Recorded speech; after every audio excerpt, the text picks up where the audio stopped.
Millionaire visits orphanage and forgets his wallet. What the orphan did left him horrified. The imposing figure of Maxwell Blackwood was reflected in the enormous windows of his office on the 50th floor of Blackwood Enterprises Tower in the heart of New York City. His eyes, cold as steel, scrutinized the urban horizon, while his mind calculated the next moves that would take his financial empire to new heights. At 45 years old, Maxwell was the very image of success, multi-millionaire, attractive and powerful. However, something was missing in his life, a void that not even he could identify. "Mr. Blackwood, your assistant is here with today's schedule," announced his secretary's voice through the intercom. "Send her in," Maxwell replied, without taking his gaze from the window.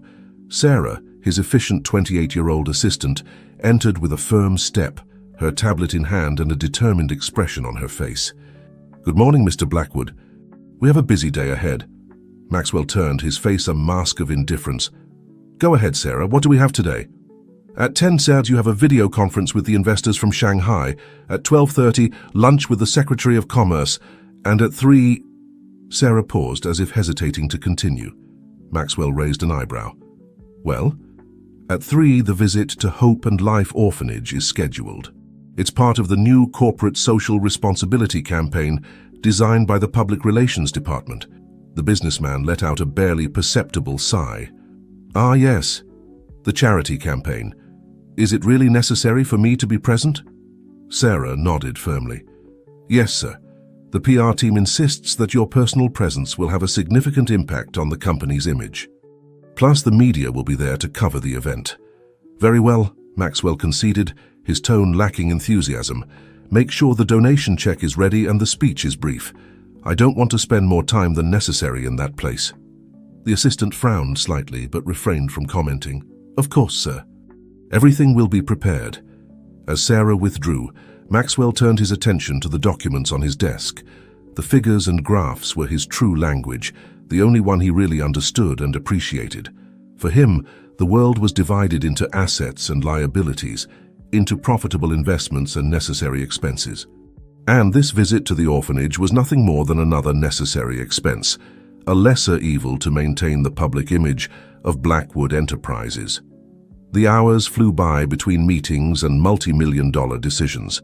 Before he knew it, Maxwell found himself in the back seat of his luxury car on the way to the orphanage.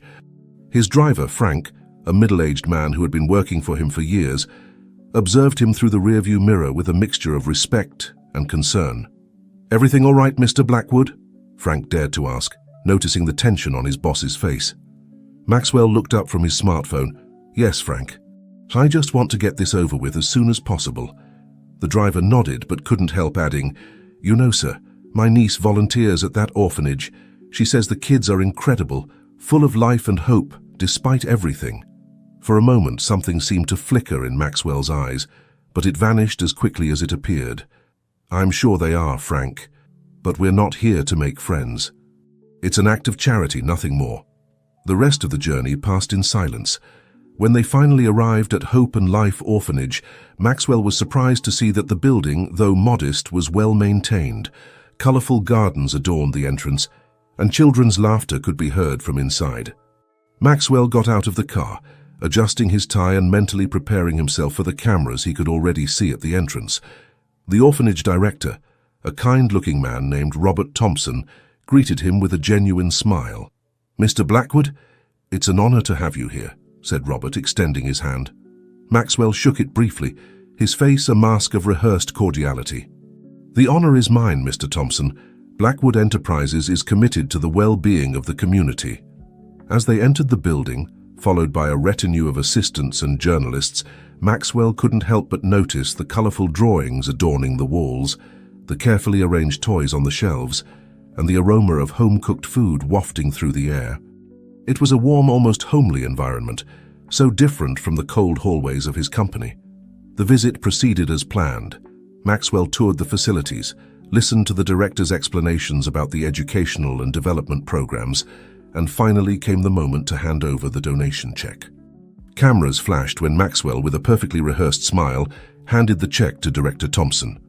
"On behalf of all the children and staff of Hope and Life, "We greatly thank you for your generosity, Mr. Blackwood," said the director, visibly moved. Maxwell nodded, repeating the words he had memorized. "It is our duty as a leading company to contribute to the well-being of those most in need. We hope this donation will help provide a better future for these children."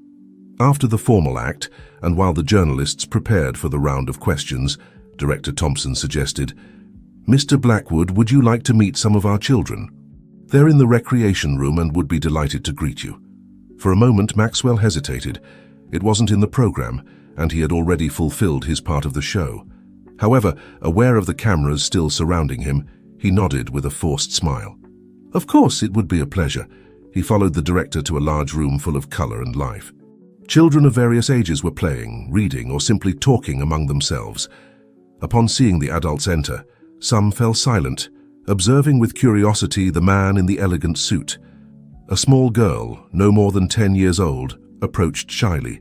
She had black hair tied in 2 braids and large expressive eyes that looked at Maxwell with a mixture of curiosity and hope. "Hello, sir," said the girl in a soft voice. "My name is Emily. Are you the man who's come to help us?" Maxwell, taken by surprise, found himself speechless for a moment. Finally, he managed to respond. "Yes, I am. My name is Maxwell Blackwood." Emily smiled, revealing a missing tooth. "Thank you for coming, Mr. Blackwood. Would you like to see the drawing I made today?" Before Maxwell could respond, the girl had already run to fetch her artwork. She returned with a colorful paper that she proudly extended towards the businessman. It was a simple but lively drawing, showing what appeared to be a large, happy family. "It's beautiful, Emily," said Maxwell, surprising himself with the sincerity in his voice. Emily's smile widened even more. "Do you really like it? You can keep it if you want." For a brief instant, something stirred inside Maxwell. The innocence and generosity of that small gesture disconcerted him. However, he quickly regained his composure, aware of the cameras capturing every moment. "You're very kind, Emily, but I think this drawing will be better here where everyone can enjoy it," he replied, returning the paper to her. The visit continued for a few more minutes, with Maxwell exchanging brief words with some children and orphanage staff. Finally, it was time to leave. As he said goodbye to Director Thompson and prepared to face a final round of photos and questions from journalists, Maxwell didn't notice that he had left his black leather wallet on the table in the recreation room. He got into his car, exhaling a sigh of relief as he closed the door. "Back to the office, Frank," he ordered his driver. As the vehicle drove away from the orphanage, Maxwell tried to shake off the strange feeling that was invading him. He had done his duty, he had done his act of charity. Why then did he feel that inexplicable emptiness in his chest? What he didn't know was that at that very moment, little Emily was discovering the forgotten wallet, an action that was about to change the course of many lives, including her own. The afternoon sun filtered through the windows of the recreation room at Hope and Life Orphanage, bathing the scattered toys and colorful drawings adorning the walls with its golden light. The children, still excited from the visit of the famous businessman Maxwell Blackwood, were chatting animatedly about the event.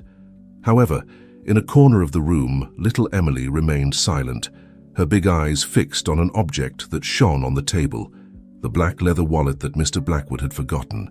Emily approached cautiously, as if the wallet were a wild animal that might jump at any moment. With trembling fingers, she took it in her hands, surprised by its softness and the aroma of fine leather it gave off. It was an object that screamed luxury and power, so different from anything she had touched before. "What do you have there, Emily?" asked Jason, a 12-year-old boy who had quietly approached. Emily started, clutching the wallet to her chest. It's Mr. Blackwood's wallet. He forgot it here." The news spread like wildfire among the children. Within minutes, Emily found herself surrounded by a dozen curious faces, all eager to take a look at the forgotten treasure. "Open it," suggested Sophie, a girl Emily's age with eyes bright with excitement. Emily hesitated. She knew it wasn't right to rummage through someone else's belongings, but the curiosity was overwhelming. With a sigh of resignation, she opened the wallet. The interior was a display of luxury: golden credit cards, carefully folded high-denomination bills, and an ID with a photo of Maxwell Blackwood looking seriously at the camera. "Look at all that money," exclaimed Michael, the oldest of the group at 14. "We could buy so many things with that. A silence fell over the group. Each child, lost in thought, imagined what they could do with that money. New clothes, toys, books, maybe even a trip outside the orphanage. It was Emily who broke the silence. Her voice, though soft, had a tone of determination that made everyone look at her. "I have an idea," she said, her eyes shining with a mixture of fear and excitement. The children moved closer, forming a tight circle around Emily. She took a breath and began to speak, her voice gaining strength with each word. "Mr. Blackwood came here today, gave us money and left. But did any of you feel like he really saw us? That he really cared about us?" The faces around her showed a mixture of confusion and understanding. Emily continued, "I propose we take this money and use it. Not to steal it, but to show Mr. Blackwood who we really are." A murmur of amazement ran through the group. "But Emily," Jason intervened, "that would be stealing. We'd get into trouble." Emily shook her head, her braids swinging. "No, it wouldn't be. We're going to return everything to him. But before that, we're going to use it to be normal kids for a day. We'll buy new clothes, some toys, maybe even go to the movies.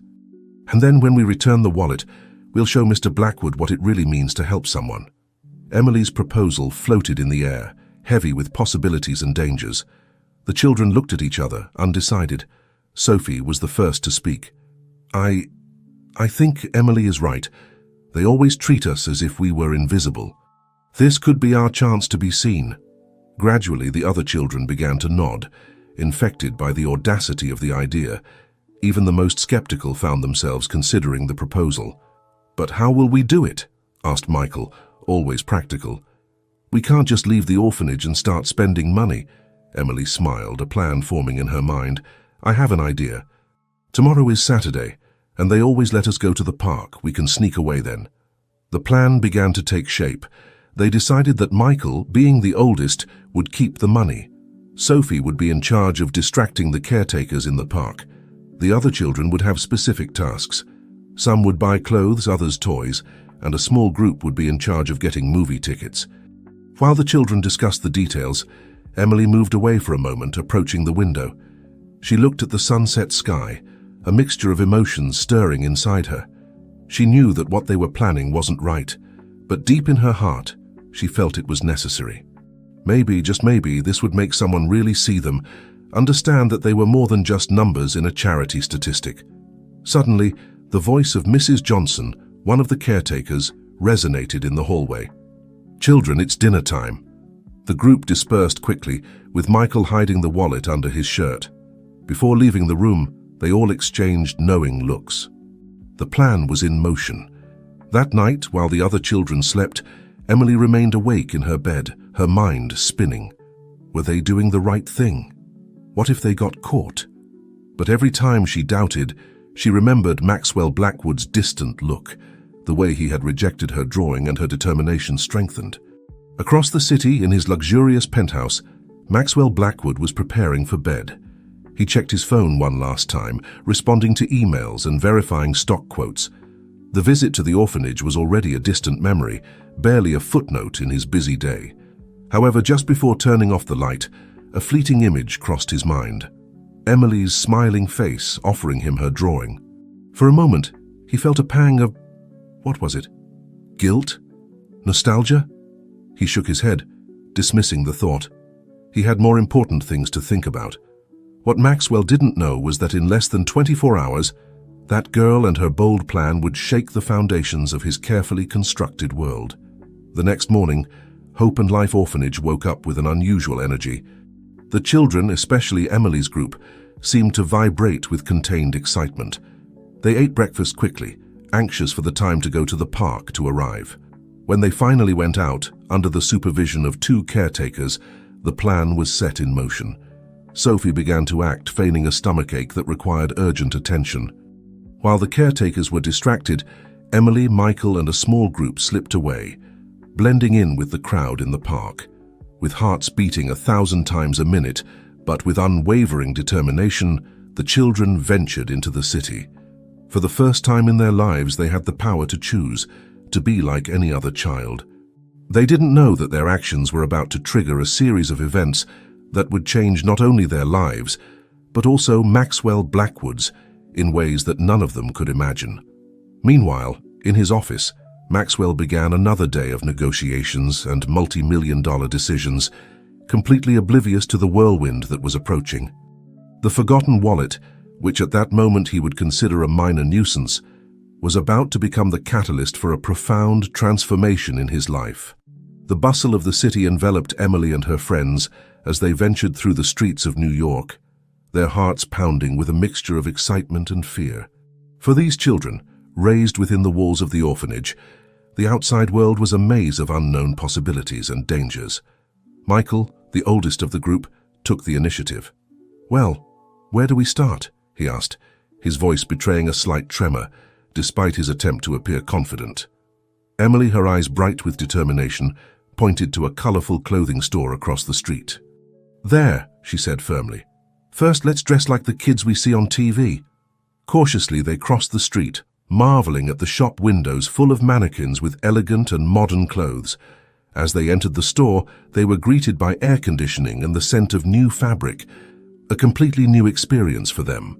A saleswoman approached, her smile faltering slightly upon seeing the group of children clearly out of place. "Can I help you?" she asked, with a mixture of curiosity and suspicion. It was Sophie who stepped forward, her voice surprisingly confident. "Yes, please. We want to buy new clothes." "As many as we can."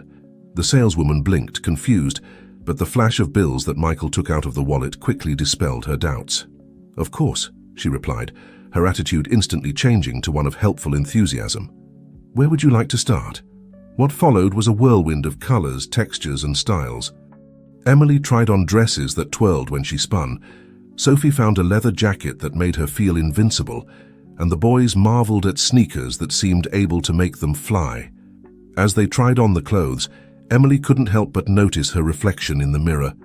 For the first time, she saw a girl who didn't look like an orphan, but someone who could belong to any happy family. A silent tear rolled down her cheek, but she quickly wiped it away, determined not to let sadness cloud this moment of joy. They left the store with bags full of new clothes, feeling transformed. "What now?" asked Jason, clearly excited by the adventure. "Toys!" exclaimed little Peter, the youngest of the group at just 8 years old. The others nodded enthusiastically and headed to a nearby toy store. The toy store was a paradise of colors and sounds. The children ran from one aisle to another, marveling at the variety of games and toys they had never dreamed of owning. Emily stopped in front of an art set with paints and brushes of every imaginable color. Her eyes lit up as she imagined the drawings she could create. Michael, always thinking of the group, suggested buying board games that everyone could enjoy together at the orphanage. Sophie found a beautiful talking doll, something she had always wanted but never dared to ask for. With arms laden with bags and hearts full of a joy they had never experienced before, the group went out onto the street again. The afternoon sun was beginning to descend, reminding them that their time of freedom was limited. "We still have money left," observed Michael, checking the contents of the wallet. "What else can we do?" It was then that Emily saw the poster for a nearby cinema. "A movie!" she exclaimed. "I've always wanted to see a movie in the theater." The idea was met with cheers of approval. They hurried to the cinema, choosing an animated film that promised adventure and laughter. To their surprise, the cashier didn't even blink when a group of children bought tickets without adult supervision. Sitting in the darkness of the movie theater with popcorn and sodas, another luxury they had never tasted, the children immersed themselves in a world of fantasy and color. Emily, seated between Sophie and Jason, felt a warmth in her chest that she couldn't explain. For a moment she forgot she was an orphan, that this freedom was temporary. In that instant, she was simply a child enjoying a movie with her friends. Meanwhile, across the city, Maxwell Blackwood was immersed in an important business meeting. His mind was occupied with figures, projections, and market strategies. However, from time to time, a fleeting thought about his visit to the orphanage crossed his mind, like a passing cloud in a clear sky. Back at the cinema, when the lights came on and the credits began to roll, reality hit Emily and her friends. Their dream day was coming to an end. "I have to go back," said Michael, his voice tinged with sadness and resignation. Emily nodded, but before they could move, she noticed a photo booth in the cinema lobby. "Wait," she said. "One last thing." They squeezed into the small booth, laughing and making faces as the camera captured 4 photographs. When the photo strips came out, each took one, a tangible memory of their day of freedom. With heavy hearts but full of new memories, the group set out on the way back to the orphanage. Emily looked at the strip of photos in her hand, a bittersweet smile on her lips. She knew that what they had done wasn't right, but for one day, they had been normal children. They had been seen and treated like any other. As they walked, Emily began to plan how they would return the wallet to Maxwell Blackwood. She wanted him to understand, to see beyond the numbers and donations. She wanted him to see the real children behind the facade of the orphanage. What Emily didn't know was that her actions had already set in motion a series of events that would change not only her life, but also Maxwell Blackwood's. The businessman, at that moment finishing his meeting and preparing for another night of loneliness in his luxurious penthouse, had no idea that he was about to receive a life lesson from the most unexpected source. As the sun set over New York City, painting the sky orange and pink, Emily and her friends snuck back into the park, blending in with the other orphanage children just in time for the return. They carried their treasures hidden under their old clothes, their hearts beating with the excitement of their shared secret. That night, in the quietness of the dormitory, Emily took out the strip of photos from under her pillow. Looking at the smiling faces of her friends, she knew that, whatever happened, this day would be etched in her memory forever. With a sigh, she put the photo away and closed her eyes, her mind already working on how they would face the next day and the consequences of their actions. Miles away, Maxwell Blackwood was preparing for bed, oblivious to the emotional whirlwind that was about to enter his ordered and controlled life. Fate, with the help of a brave little girl, was about to teach him a lesson that no business school could have imparted. The next morning dawned with a palpable tension at Hope and Life Orphanage. Emily and her friends woke up with a mixture of excitement and anxiety, aware that their adventure from the previous day couldn't remain a secret for long. Meanwhile, in Maxwell Blackwood's luxurious penthouse, the businessman was preparing for another day of work. He was adjusting his tie in front of the mirror when he noticed something unusual: the absence of his black leather wallet in the inner pocket of his jacket. He frowned, trying to remember where he had last seen it. "Sarah?" he called his assistant on the phone. "Do you remember if I had my wallet when we left the orphanage yesterday?" Sarah's voice sounded worried on the other end of the line. "I'm not sure, Mr. Blackwood. Do you want me to call the orphanage to ask?" Maxwell hesitated for a moment. The idea of dealing with the orphanage again produced an inexplicable discomfort. "No, I'll handle it," he finally responded. "Cancel my morning appointments. I'll go to the orphanage personally." At Hope and Life, breakfast was proceeding with apparent normality, but the whispers and knowing looks between Emily and her group didn't go unnoticed by Mrs. Johnson, one of the most attentive caretakers. "Emily, is everything all right?" Mrs. Johnson asked, approaching the table where the girl was eating in silence. Emily looked up, struggling to maintain her calm. "Yes, Mrs. Johnson, everything's perfect," she replied with a smile that didn't reach her eyes. Before the caretaker could inquire further, Director Thompson's voice resonated through the speakers. "Attention, please. Mr. Maxwell Blackwood is on his way. Apparently, he forgot something during his visit yesterday. I want everyone to behave in the best possible manner." The announcement fell like a bomb among Emily and her friends. They looked at each other, panic evident on their faces. Michael, always the most pragmatic, whispered, "We have to return the wallet before he gets here." Emily nodded, her mind working at full speed. "I'll do it," she said with determination. "You all act normal." Taking advantage of the general confusion that followed the announcement, Emily slipped away to the dormitory. With trembling hands, she took the wallet from its hiding place and, on impulse, put inside the strip of photos they had taken the day before. Then she ran towards the director's office. Meanwhile, Maxwell Blackwood's car was pulling up in front of the orphanage. The businessman got out of the vehicle, his face a mask of indifference that hid growing irritation. He didn't like wasting time, and he certainly didn't like the idea of returning to this place that provoked feelings he couldn't or didn't want to understand. In the director's office, Emily knocked timidly on the door. "Come in," Mr. Thompson's voice was heard. The girl entered, holding the wallet against her chest as if it were a shield. "Mr. Thompson," she began, her voice barely a whisper, I found this yesterday after Mr. Blackwood left. I wanted to return it, but..." The director looked at her with a mixture of relief and concern. "Emily, why didn't you give it to me immediately?" he asked, his tone more curious than accusatory. Before Emily could respond, the door burst open, revealing the imposing figure of Maxwell Blackwood. His eyes fell first on the director and then on Emily, vaguely recognizing her from his previous visit. "Mr. Blackwood?" The director stood up, clearly nervous. How timely, just now. But Maxwell interrupted him, his gaze fixed on the wallet Emily was holding. "I see you've found my property," he said coldly. "I hope everything is in order." Emily, gathering all her courage, stepped forward. "Mr. Blackwood," she began, her voice trembling slightly. We wanted to show you something." Maxwell raised an eyebrow, his irritation giving way to slight curiosity. "Show me what exactly?" With shaking hands, Emily opened the wallet and took out the strip of photos. The images showed the children smiling, making faces, just being kids. "This is what we wanted you to see," she said, extending the photos towards the businessman. Maxwell took the photos, confused. He looked at the images and then at Emily, his mind trying to process what he was seeing. "I don't understand," he finally said. "What does this mean?" Emily took a deep breath. It was now or never. "Mr. Blackwood, when you came yesterday, you looked at us but didn't see us. Nobody really sees us. We're more than numbers on a donation sheet. We're children who want to be seen, who want to feel like we belong somewhere." Emily's words fell like lightning on Maxwell's conscience. For the first time in years, he found himself speechless, looking alternately at the photos and the determined face of the girl in front of him. Director Thompson, sensing the tension in the air, intervened. "Mr. Blackwood, I assure you this is not what it seems. We will take appropriate disciplinary measures and..." But Maxwell raised a hand, silencing him. His gaze remained fixed on Emily.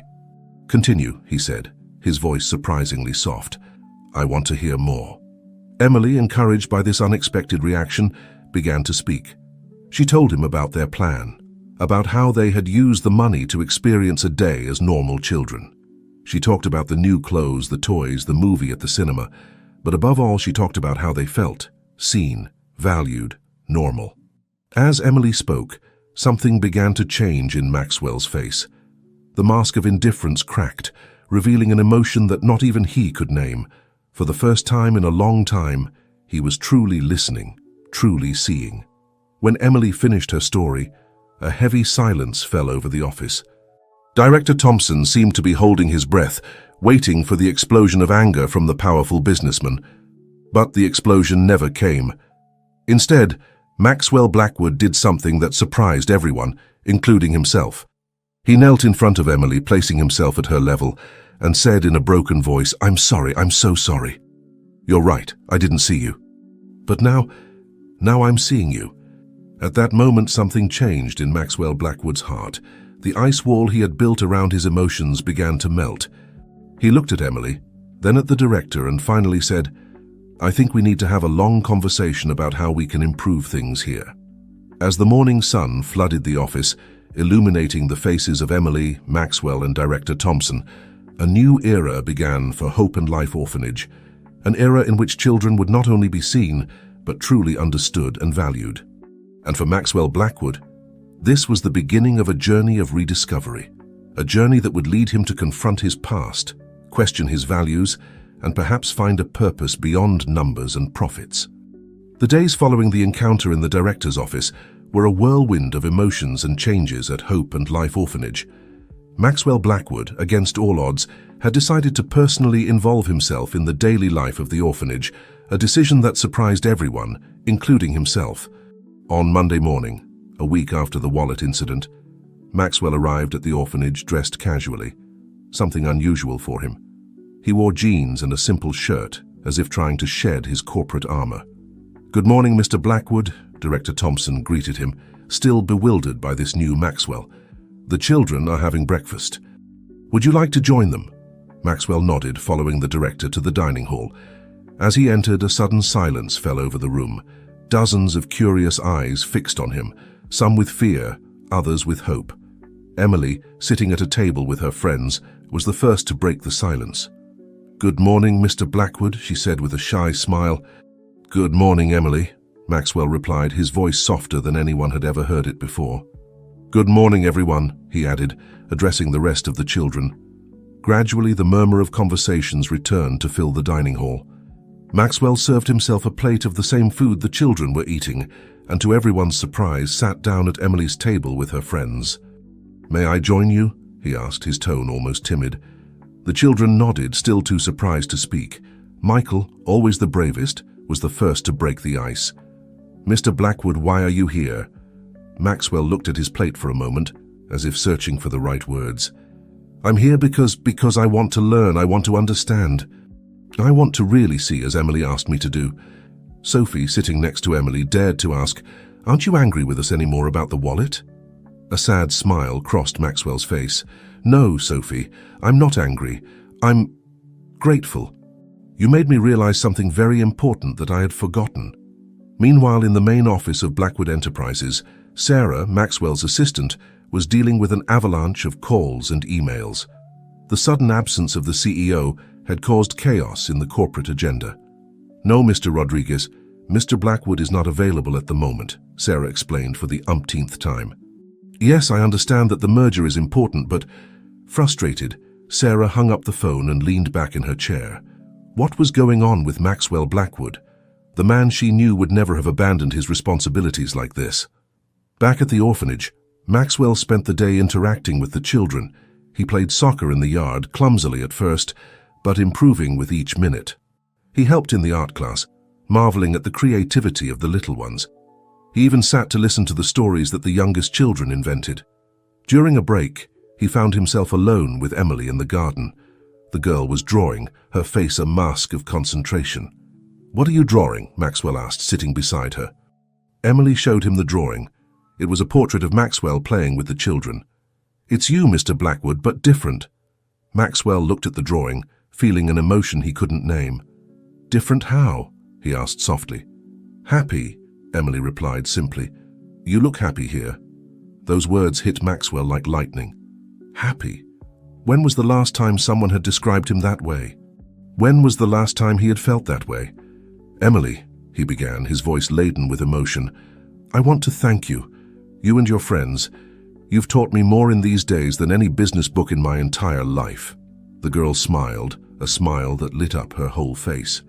"Does that mean you'll come visit us again?" Maxwell nodded, surprising himself with the sincerity of his response. "Yes, I'll come back. In fact, I have some ideas about how we can improve things here." As they talked, Director Thompson observed them from his office window. Never in his years of work had he seen such a dramatic transformation, not only in the children, who seemed happier and more hopeful, but in Maxwell Blackwood himself. As evening fell, Maxwell prepared to leave. The children gathered at the entrance to say goodbye to him, something they had never done before with any visitor. "Will you come back tomorrow, Mr. Blackwood?" asked Jason, hope in his voice. Maxwell looked at the expectant faces around him and felt something he hadn't experienced in years. A sense of purpose. "Yes, Jason, I'll come back tomorrow, and the day after. And every day I can." As he drove away in his car, Maxwell reflected on the events of the last few days. His phone wouldn't stop ringing with calls from the office, but for the first time in his life, business wasn't his priority. In the passenger seat, he carried the drawing Emily had given him.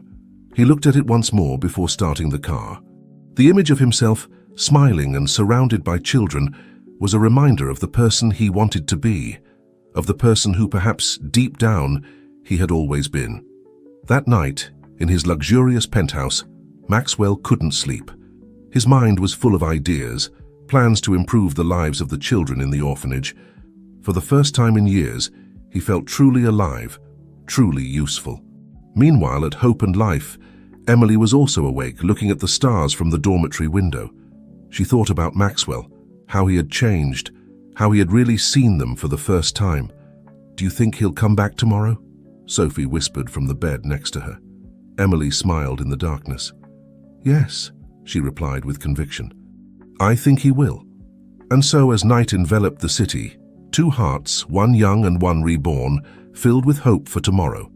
The story of Maxwell Blackwood and the children of Hope and Life was just beginning, and it promises to be a story of transformation, second chances, and the incredible capacity of the human heart to change and grow. The sun had barely peeked over the horizon when Maxwell Blackwood was already awake, preparing for another day at Hope and Life Orphanage. However, this morning was different. His phone wouldn't stop ringing, and text messages were piling up on his screen.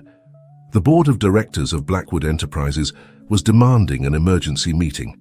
Maxwell sighed, looking at Emily's drawing that now adorned his nightstand. He knew he couldn't ignore his corporate responsibilities any longer, but he also didn't want to break his promise to the children.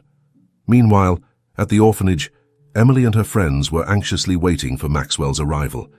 The girl had spent the previous night drawing a special gift for him, a portrait of all the orphanage children together, with Maxwell in the center. "Do you think he'll like it?" Emily asked Sophie, showing her the drawing. Sophie smiled widely. "It's beautiful, Emily. I'm sure he'll love it."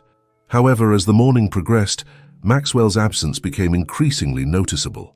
The children began to grow restless, and Emily couldn't help but feel a pang of worry in her heart. In the boardroom of Blackwood Enterprises, Maxwell faced a group of visibly upset executives. "Maxwell, what's going on?" asked Richard Carter, the chairman of the board. "You've been absent for days, ignoring calls and emails. We have crucial decisions to make." Maxwell took a deep breath before responding. "I've been busy with a personal project that I believe could greatly benefit our company." The executives exchanged skeptical looks. "A personal project?" questioned Amanda Hughes, the CFO. "Maxwell, we're in the middle of a multi-million-dollar merger. There's no time for personal projects." Maxwell stood up, his determination evident in every movement. "I ask you to listen to me. I believe we've lost sight of what really matters. Our company has the power to make a real change in people's lives, especially those who need it most." For the next hour, Maxwell told them about the orphanage, about Emily and the other children. He told them about the transformation he had experienced and how he believed the company could benefit from focusing more on social responsibility. At first, the executives listened skeptically, but as Maxwell spoke, something in his passion and conviction began to touch their hearts. "I propose we create a foundation," Maxwell concluded. "Our foundation that not only supports Hope and Life Orphanage, but also develops education and employment programs for vulnerable youth throughout the country." There was a moment of silence in the room. Finally, Richard spoke. "It's an ambitious idea, Maxwell, but how will this affect our financial results?" Maxwell smiled. "Think about the long-term impact. We improve lives, create opportunities, and at the same time enhance our corporate image. It's a win-win situation." After several hours of intense discussion, the board finally agreed to give Maxwell the opportunity to develop his proposal. He left the office feeling exhausted but optimistic. Meanwhile, at the orphanage, the day had passed with a mixture of disappointment and concern. Emily, sitting in the garden with her drawing in her hands, couldn't help but feel betrayed. "Maybe he had important things to do," Jason suggested, trying to cheer her up. "More important than us," Emily murmured, tears in her eyes. Just then, a familiar car pulled up in front of the orphanage. Maxwell got out hurriedly, his face a mixture of guilt and excitement. "Emily," he called, running towards her. "I'm so sorry. I had an unexpected meeting, but I came as soon as I could." The girl looked at him, torn between relief and disappointment. "We thought you weren't coming." Maxwell knelt in front of her, gently taking the drawing from her hands. "Emily, I want you to know something. You, all of you, are the most important thing to me now. And I have exciting news to share." Gradually, the children gathered around him, curious to hear what he had to say. Maxwell told them about the meeting, about the foundation he planned to create. "Does that mean you'll help more kids like us?" asked Jason, his eyes bright with excitement. Maxwell nodded, his smile full of determination. "Yes, Jason, we're going to help as many children as we can. But Hope and Life will always be special. You taught me to see with my heart, and that's something I'll never forget." Emily, moved by his words, finally showed him the drawing she had made. "It's for you," she said shyly. Maxwell looked at it, and for a moment he was speechless. The drawing showed all the orphanage children, smiling and happy with him in the center, as if he were part of a big family. "It's beautiful, Emily," he finally said, his voice breaking with emotion. "I'll treasure it always." That evening, as Maxwell was preparing to leave, Director Thompson stopped him. "Mr. Blackwood, I don't know how to thank you for everything you're doing. Maxwell smiled, looking towards the group of children saying goodbye to him from the entrance. You don't have to thank me, Director. It's they who have given me much more than I could ever give them. As he drove back to his apartment, Maxwell reflected on the day's events. He knew the road ahead wouldn't be easy. There would be obstacles, both in the corporate world and in his new mission with the orphanage, but for the first time in a long time, he felt truly alive, truly motivated. In his penthouse, instead of reviewing financial reports as he used to do, Maxwell spent the night researching child aid programs and charitable foundation structures. Emily's drawing now occupied a place of honor on his desk, a constant reminder of his new purpose. Meanwhile, at the orphanage, Emily was preparing for bed, her heart full of hope. Do you think things are really going to change? She whispered to Sophie. Sophie smiled in the darkness. I think they already have, Emily, and it's thanks to you. And so, as night fell over New York City, two worlds that once seemed irreconcilable began to intertwine. The story of Maxwell Blackwood and the children of hope and life was far from over, but each day brought new promises, new challenges, and above all, new hope. Days turned into weeks and weeks into months. Life at Hope and Life Orphanage had changed dramatically since Maxwell Blackwood entered their lives. The foundation he had promised to create was taking shape, and the first fruits of his labor were beginning to show. One sunny Saturday morning, Maxwell arrived at the orphanage earlier than usual. He carried a folder full of papers and a smile he couldn't contain. Good morning, everyone, he greeted as he entered the dining hall, where the children were having breakfast. Good morning, Mr. Blackwood, the children responded in unison, their faces lighting up at the sight of him. Emily, who had developed a special bond with Maxwell, was the first to notice his enthusiasm. Did something good happen, Mr. Blackwood? She asked, her curiosity evident in her voice. Maxwell smiled even more broadly. As a matter of fact, yes, Emily. I have wonderful news for all of you. Director Thompson, who had just entered the dining hall, approached with interest. What's it about, Mr. Blackwood? Maxwell looked around, making sure all the children and staff were present. Then, with a solemn but emotion-filled tone, he began to speak. The foundation I promised you is now a reality. Starting today, Hope and Life Orphanage will have sufficient funds to improve all its facilities, expand its educational programs, and most importantly, ensure that each of you has access to the best possible education, even after you leave this place. A stunned silence fell over the room, quickly followed by an explosion of joy. The children shouted, hugged each other, and some even cried with happiness. Emily, with tears in her eyes, approached Maxwell and hugged him tightly. Thank you, Mr. Blackwood. Thank you for keeping your promise. Maxwell, moved, returned the hug. No, Emily. Thank you and all the children for teaching me the true meaning of life.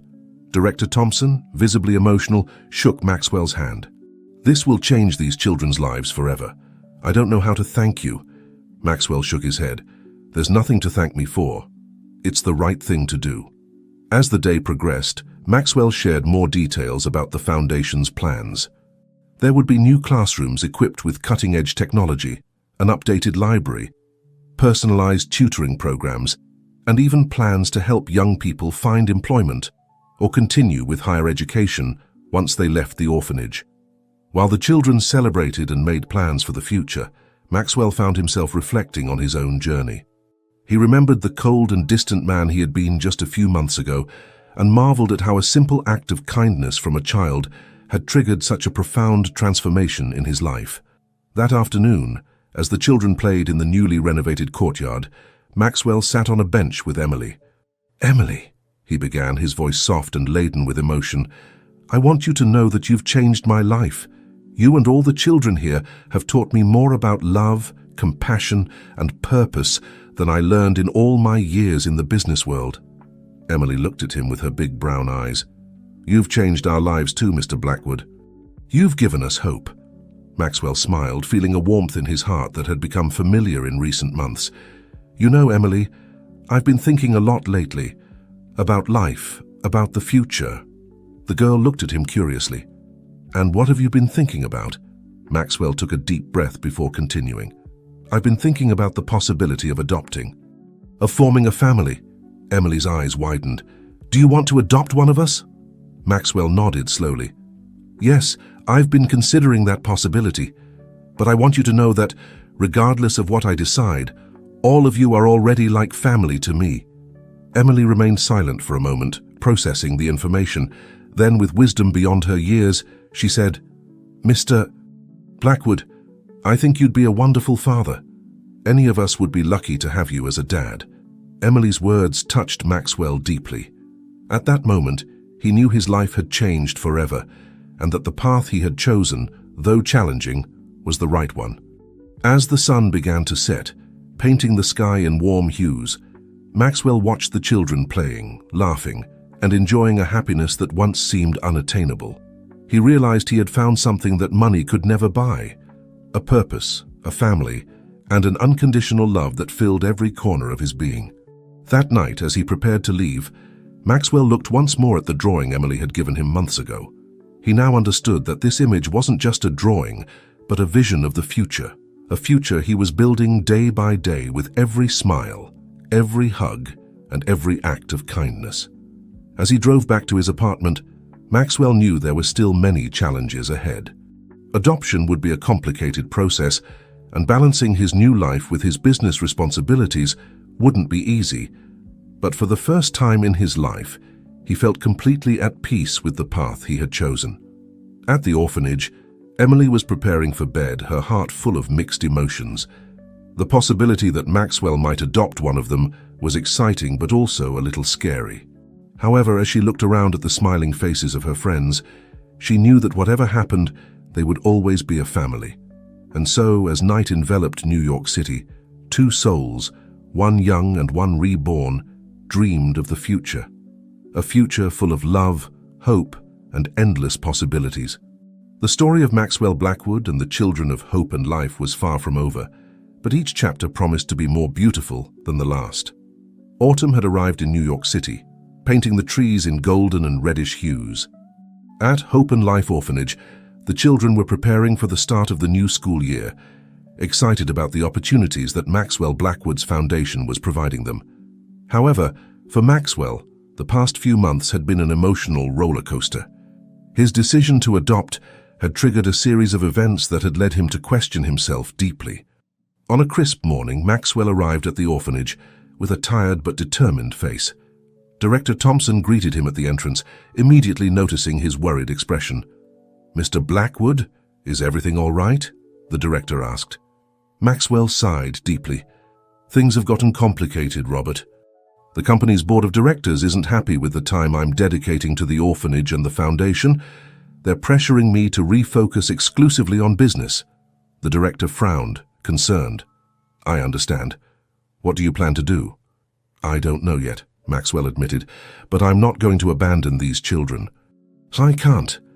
As they walked towards the courtyard where the children were playing, Maxwell noticed Emily sitting alone on a bench, drawing intently.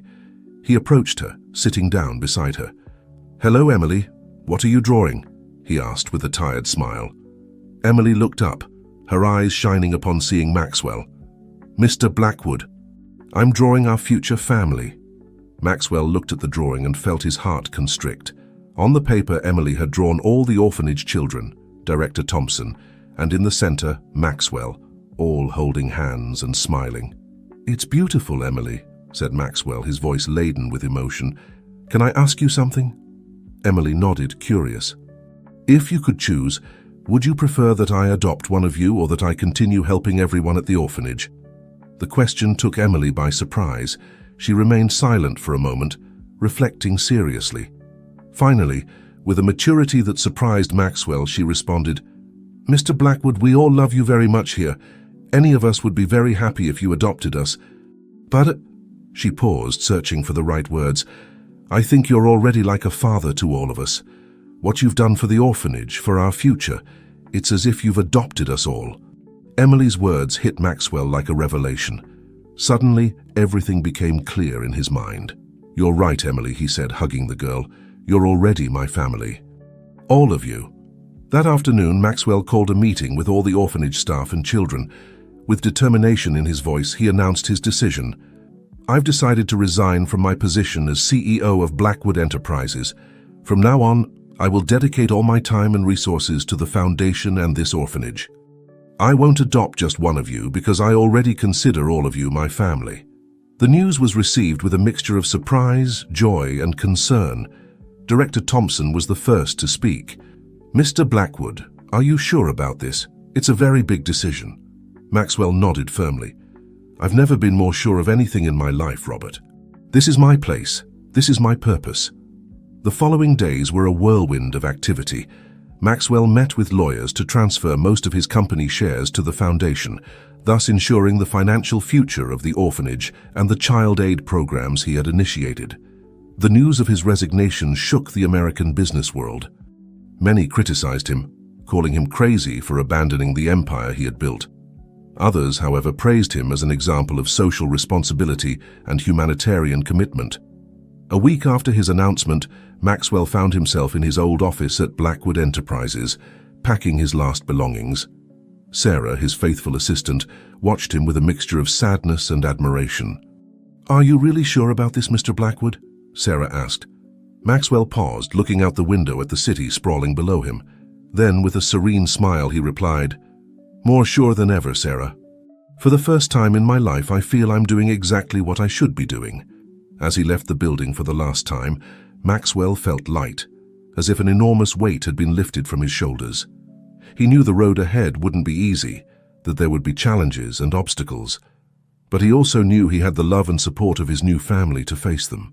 That night, back at the orphanage, Maxwell sat in the courtyard with Emily and the other children. As they looked at the stars and shared stories and laughter, Maxwell knew he had made the right decision. "Mr. Blackwood," Emily said softly, "are you happy now?" Maxwell looked around at the smiling faces of the children, at the orphanage building that now looked full of life and hope, and finally at Emily, the girl who had changed his life with a simple act of kindness. "Yes, Emily," he replied with a radiant smile, "I'm happier than I ever imagined I could be." And so, under the starry sky of New York City, a new family, united not by blood but by love and compassion, began the next chapter of their story. A story of second chances, of redemption, and of the transformative power of unconditional love. 5 years had passed since Maxwell Blackwood made the decision to dedicate his life to Hope and Life Orphanage. New York City was awakening to the first rays of the sun, and the orphanage, now transformed into a modern educational and child development center, was buzzing with activity. Maxwell, with a few more gray hairs but with an energy and smile that seemed never to fade, walked through the center's hallways, greeting the children and staff. His executive suit had been replaced by comfortable, practical clothing, more suitable for his new life. "Good morning, Dad Maxwell," a chorus of children's voices shouted as he passed by the dining hall. Maxwell smiled broadly. Although he hadn't legally adopted any of the children, they all considered him their father, and he saw them all as his children. Upon reaching his office, he found Emily waiting for him. The 10-year-old girl who had changed his life was now a beautiful 15-year-old young woman, with a maturity and compassion that went beyond her years. "Good morning, Emily," Maxwell greeted, giving her a hug. "Ready for the big day?" Emily nodded, a mixture of excitement and nervousness on her face. "Yes, although I'm a little nervous. What if they don't like my presentation?" Maxwell put his hands on Emily's shoulders, looking directly into her eyes. "You'll do amazingly. Your project to expand the educational programs to other communities is brilliant. I'm very proud of you." Today was a special day. Representatives from various international organizations and the U.S. government would be visiting the center to learn about the programs implemented by the Blackwood Foundation and consider replicating them in other parts of the country and the world. As Maxwell and Emily went over the final details of the presentation, a familiar figure appeared at the office door. It was Sarah, Maxwell's former assistant at Blackwood Enterprises, who now worked as a project coordinator for the foundation. "Maxwell, the guests are arriving," Sarah announced with a smile. Maxwell nodded, taking a deep breath. "Thank you, Sarah. We'll be there in a moment." When Sarah left, Maxwell turned to Emily. "You know, 5 years ago, I never would have imagined I'd be here doing this. You changed my life, Emily. All of you did." Emily smiled, her eyes shining with unshed tears. "And you changed ours, Dad Maxwell. You gave us a home, a family, and a future." Together they left the office and headed to the auditorium. The place was full of people, NGO representatives, government officials, journalists, and of course, the children and staff of the center. Maxwell took the stage and, looking at the audience, began his speech. "5 years ago, I was a different man. I believed success was measured in numbers, in profits, in corporate power. But a small gesture of kindness from a brave little girl taught me I was wrong. She taught me that true success is measured in smiles, in transformed lives, in restored hope." As Maxwell spoke, before and after images of the orphanage were projected on the screen behind him. They showed not only the physical improvements of the place, but also the smiling faces of the children, their academic achievements, their artistic and sports talents flourishing. Today, I'm not here to talk about myself, but about these extraordinary children and the incredible team that has made this transformation possible. And especially, I want to introduce you to someone who embodies everything we've achieved here. With these words, Maxwell invited Emily to the stage. The young woman came up, nervous but determined, and began to present her project to expand the Foundation's educational programs. As Emily spoke, Maxwell watched her with paternal pride. He remembered the little girl who had offered him a drawing years ago and marveled at the strong and compassionate young woman she had become. At the end of the presentation, the audience burst into applause. The representatives of international organizations were visibly impressed, and several immediately approached to discuss implementing Emily's program in other countries. Later that day, as the sun was setting over New York City, Maxwell found himself in the center's courtyard, surrounded by the children. Some were playing, others reading, and others simply enjoying each other's company. Jason, one of the first children Maxwell had met at the orphanage, and who was now preparing to go to college, approached him. "Dad, Maxwell," Jason said, "do you ever regret leaving your old life?" Maxwell looked around at the happy faces of the children, at the building that was now a true home, and finally at Emily, who was helping one of the younger children with their homework. With a smile that lit up his entire face, Maxwell replied, "Not for a second, Jason. This is the life I was always meant to live. You are the family I was always meant to have." As night fell over Hope and Life Center, Maxwell Blackwood realized he had found something that all his previous money and power could never buy: a purpose, a family, and an unconditional love that filled every fiber of his being. And so, under the starry sky of New York City, the story of Maxwell Blackwood and the children of Hope and Life came to an end, but also to a new beginning. A beginning full of promises, of dreams to fulfill, and of a bright future for generations of children who, thanks to an act of kindness and a heart that dared to change, now had the opportunity to reach for the stars.